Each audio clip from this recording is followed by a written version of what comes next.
It's week 11, and we'll discuss our favorite plays on the main slate on FanDuel as we prepare a full cash and GPP lineup, and we'll disclose what we got planned for a subscriber appreciation week. All of that coming up next.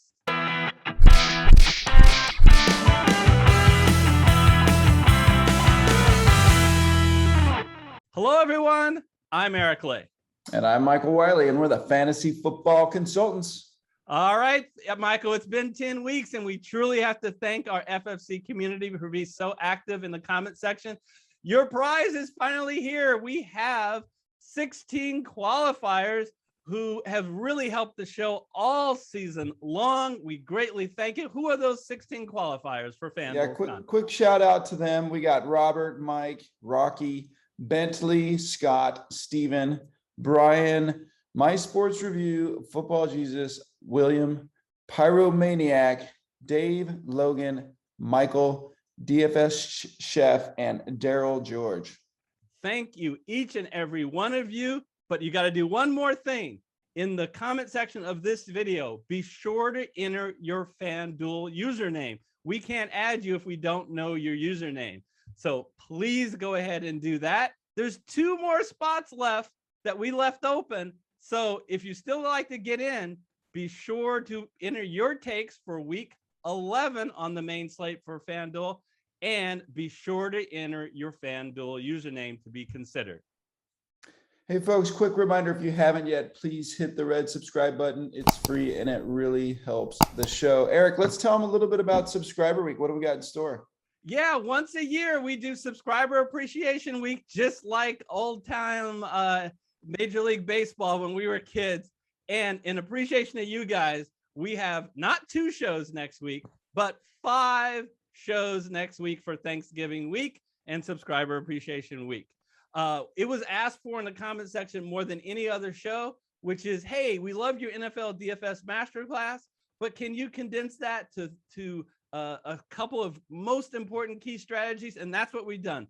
3 key strategies in order to succeed at NFL DFS. So we do that show. We're also going to do a Thanksgiving slate show, one for FanDuel, one for DraftKings. And we have our normal Sunday main slate shows on DraftKings and on FanDuel, in addition to a little NFL Survivor content. We're going to be busy, Michael.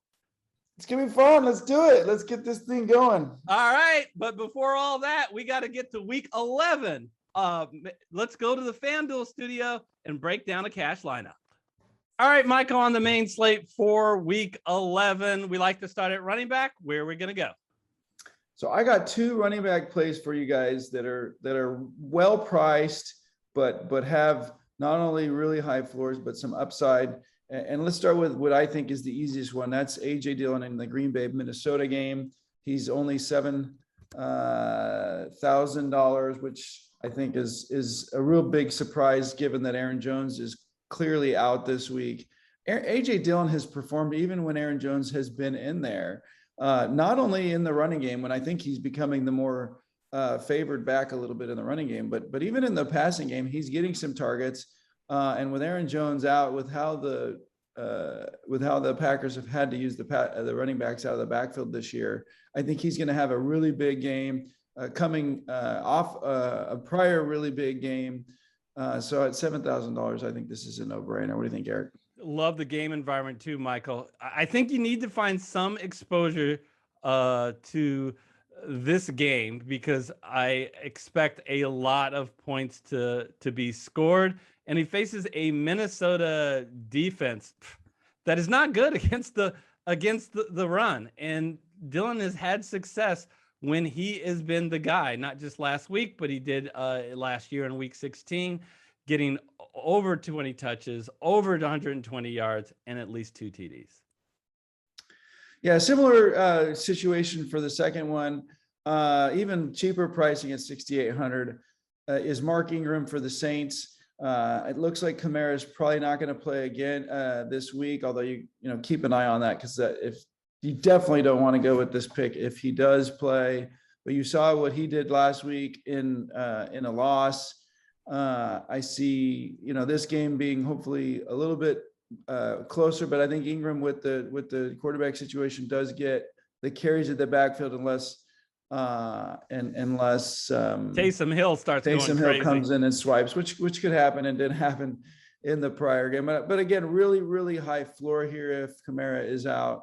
Maybe a decent ceiling, not quite as high as I think AJ Dillon, but he gets passes out of the backfield as well because that's the way the Saints have to play. What do you think, Eric? Yeah, I like it. The key, as you mentioned, is we want to make sure that Alvin Kamara is out. Now, if Kamara is back in the lineup, easy pivot is with David Montgomery, same price. Or if Clyde Edwards-Helaire is out, you actually can save some money, $500, and get Darrell Williams. And I talked about wanting exposure to the Green Bay, Minnesota game. How about getting exposure to the Dallas, Kansas City game, which is by far the highest scoring game on the slate with 56.5 over under.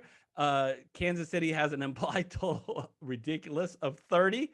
So, yeah, I like this. If Clyde Edwards-Helaire is out, you might even think about pivoting here, even if Ingram, if Clyde Edwards is out, even if Kamara is out. So yeah, I think maybe I'll make one comment, having watched the Chiefs this week and seen them finally be patient, at least the beginning of that game against the Raiders. I think they realized they have to be patient, and being patient includes dumping the ball off to your running back, and they did that, and it paid off. So I agree with you. If Clyde Edwards-Helaire is out, maybe this is even a more exciting upside play.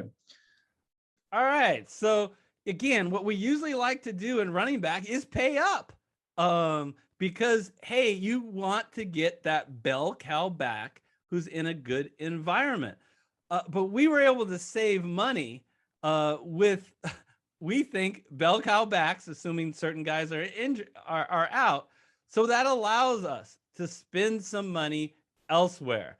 And Michael, the elsewhere is going to be at wide receiver with 3, I think, bona fide studs. Tell us the first guy that, well, I'll go over the first guy. The first guy that I want to talk about is, give me AJ Brown at $7,200. I think the FanDuel algorithm overcorrected for the fact that AJ Brown absolutely struggled last week. Okay, so full disclosure, right? But because of that, we're getting a relative discount. But folks, no Henry, no Julio Jones against a terrible Houston defense. Remember what I said? It's the old joke. I'll just keep saying it because I keep playing players who are facing Houston. They believe very much in the COVID protocol, their defensive backs. Stay at least 6 feet away from all wide receivers at all time, and they continue to stay healthy and stay beat. Yeah, don't be scared against what happened the last couple of weeks. AJ Brown drew basically the two best passing defenses in the league. And now he's going against the worst. It's time for him to have another breakout. And I'm sure he's in that office pounding the table saying, hey guys, I got to get some targets. All right. So at wide receiver, I think it's time to pounce on this guy at only $7,500. It's DK Metcalf. So I think you guys remember, FanDuel may not, but remember what amazing weapon that this guy is. And as a Seahawks fan, I am going to tell you that a healthy Russell Wilson definitely helps DK Metcalf. And Wilson was healthy last week. He was rusty and he was tentative, and the Green Bay defense tied him into knots. But I don't think that's something that this Arizona Cardinals defense that just got torched last week by Carolina's offense. I don't think they'll be able to do that to Seahawks. I think this is going to be a high-scoring game. So give me DK Metcalf at a relative bargain at $7,500. Yeah, no, I really like it. I think he's, other than the ejection this last week, I think he's ready to go off, and he's going to have a great second half. The key is he wasn't suspended, Michael. That's all that matters. The point is he's fast, he's huge, he's a big target, always a end zone threat. Let's get him in there. Our last guy, Michael, I believe we're trying to sneak in Deebo Samuel at 7,600, assuming that he is healthy. Man, do the 49ers like getting this guy the ball or what? Now, you can't see it on FanDuel, and maybe some other FanDuel players won't notice it, but they lined him up in the backfield last week. He got 5 carries and a touchdown and 30-some yards. If he's going to continue to do that, as well as being so highly targeted, man, he's great. And I again like his matchup this week against the Jacksonville Jaguars D. Yeah, and if you remember what he did that year that they were in the Super Bowl recently, during that regular season, they used him a lot in the jet sweep. I think they're going to continue to do that. He's such an athlete. Just to pay attention to whether or not that shin injury keeps him from playing this week. Niners need this game badly, so there's no way I can see them taking the Jacksonville Jaguars lightly.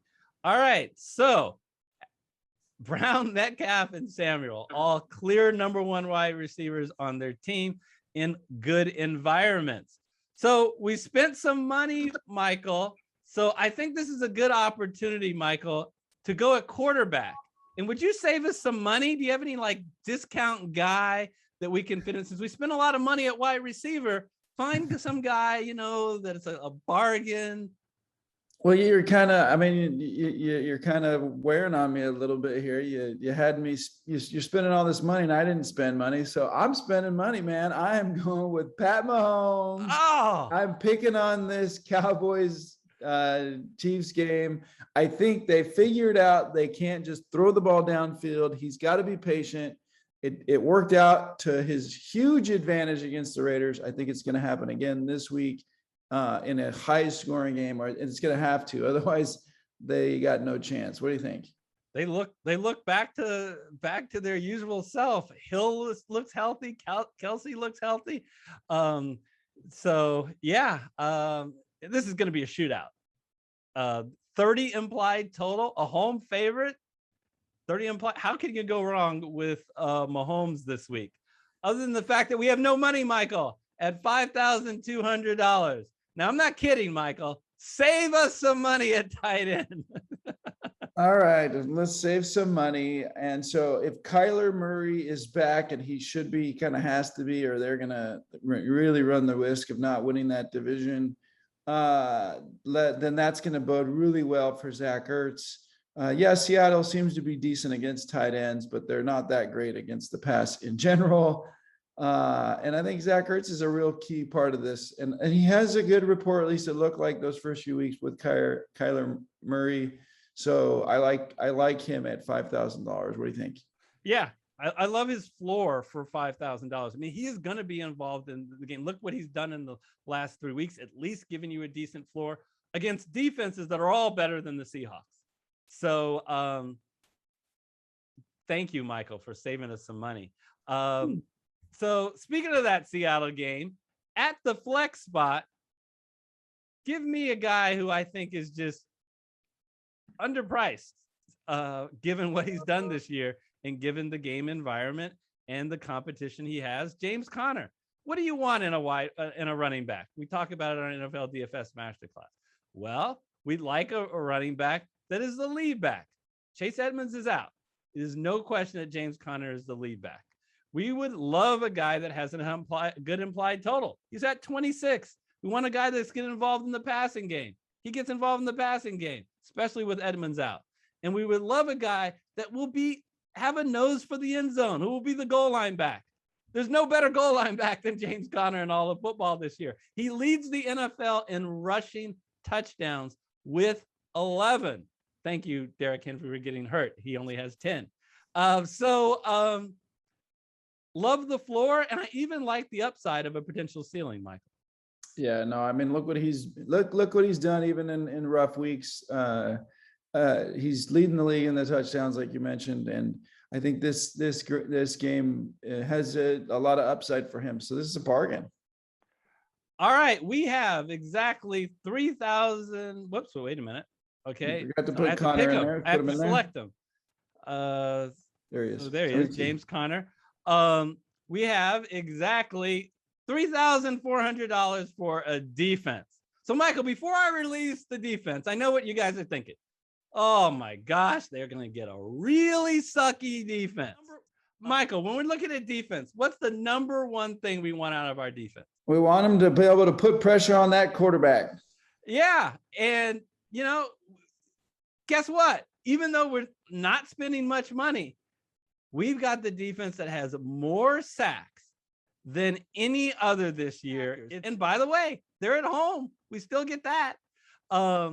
They have sacked the quarterback 3 times every game this year except one. So that is pretty impressive for only 3,400. I know that Green Bay offense can be pretty explosive, but they don't have Aaron Jones, and they're coming off a lackluster performance against Seattle. But even if they score a lot of points, mistakes can happen when you put pressure on the QB. That's right. So I like it. So that is our cash lineup. Let's go to our GPP. All right, folks, let's talk GPP. The most obvious stack is to stack the Kansas City-Dallas game. There's only a 2.5-point spread, and it's by far the highest game on the main slate with 56.5 over/under, all the ingredients of a shootout. But I am going to go a little contrarian with this GPP lineup and stack the Green Bay Minnesota game. That also is a 2.5-point spread, so expect a shootout. And a 49 over/under is still pretty nice. So we're going to go with Aaron Rodgers to Devontae Adams and run that back with Justin Jefferson. So both Adams and Jefferson have a very high ceiling, ability to completely go off. So we're going to then also include AJ Dillon as a part of that stack. Dillon can get involved in the passing game with no Aaron Jones. So if Rodgers has a very big game, that could also be correlated to Dillon. And I think that if Green Bay scores a lot of points, you can expect Dillon to likely be heavily involved. Also, the other running back spot, we're going to get some exposure to that Dallas-Kansas City game. With a 30 implied total, give me Darrell Williams, who went absolutely nuts last week with being heavily involved in the passing game with 9 receptions and 101 yards. Now, let me give a caveat. Clyde Edwards-Helaire must be out. If he is playing, then we got to pivot. T. Higgins is coming off a bye and faces a Las Vegas team that just got torched by those Kansas City Chiefs, over 400 plus passing yards and 5 TDs. So I like his potential ceiling and price. Dan Arnold, we can get for $5,400 over the last 6 weeks, been the most consistent pass receiver, not just tight end, but receiver on the Jacksonville Jaguars. Without them doing a whole lot offensively, maybe they put a little more points on the board against San Francisco, and he would have a high ceiling. We already talked about AJ Brown, and we're wrapping that up with the Washington defense. If Clyde Edwards-Helaire does play, one thing you can do is you can go down from Arnold and go to Zach Ertz, who we talked about in our cash show. So let's just do that. And that would allow us to pay up a little bit at running back. And who's the running back we're going to pick? It's the guys that we talked about in cash. So I would give the first choice to Mark Ingram if Alvin Kamara is out. If Alvin Kamara is playing, then you can go to David Montgomery. So that is our GPP lineup.